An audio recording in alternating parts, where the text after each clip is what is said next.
vrai journal avec de fausses infos.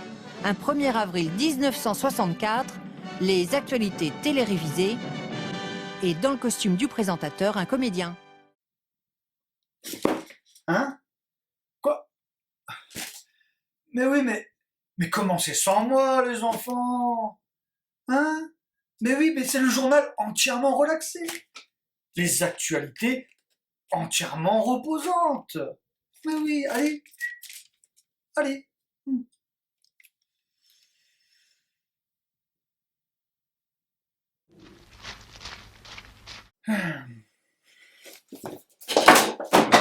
Et tout de suite, maintenant, les faire.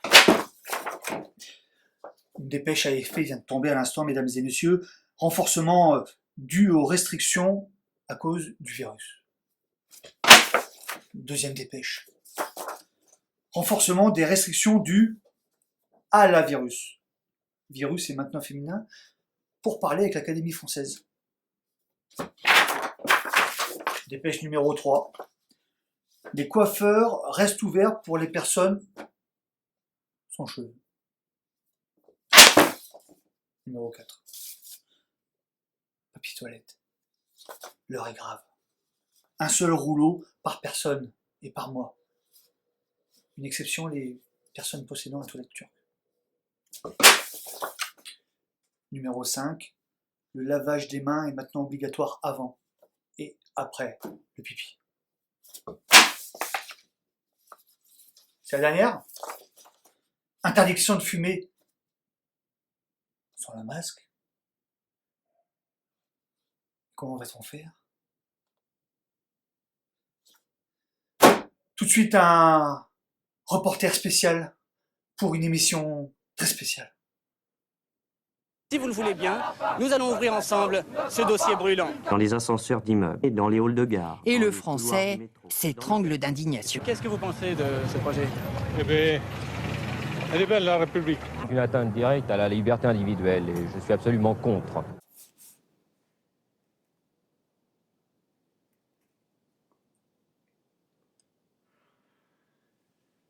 Mesdames et mesdames, veuillez nous excuser de cette interruption momentanée du reportage de notre confrère. En effet, la 50e dépêche qui nous annonce la fermeture des établissements scolaires ainsi que des universités. Nous retournons sur le terrain.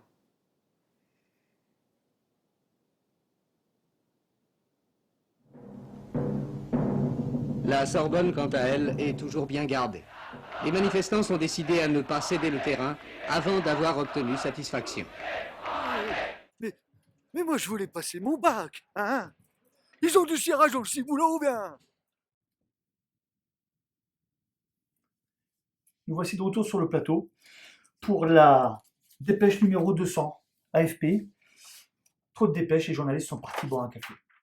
Et maintenant, pour conclure le JT, nous allons recevoir sur ce plateau un éminent scientifique, un très grand expert en la matière. Mais avant tout, n'oubliez pas, dedans sont les miens, dehors, demain. Au revoir.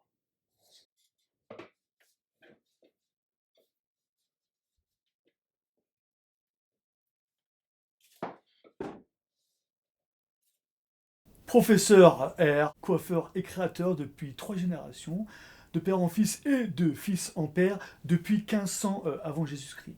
Passons sur le cas du chauve. Deuxième épiderme, n'est-ce pas? Vous avez toujours toutes ces follicules, et là où le bas blesse, c'est qu'il y a un excès de sébum certain qui vient lui empêcher la pousse du bulbe, et le bulbe se retrouve emprisonné. C'est la merde. L'apparition de la virus fait que nous n'avons même plus le bulbe.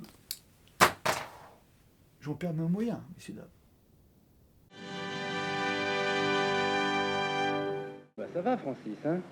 Vous avez assez joué maintenant, hein? Oui, j'ai honte, monsieur Marcillat.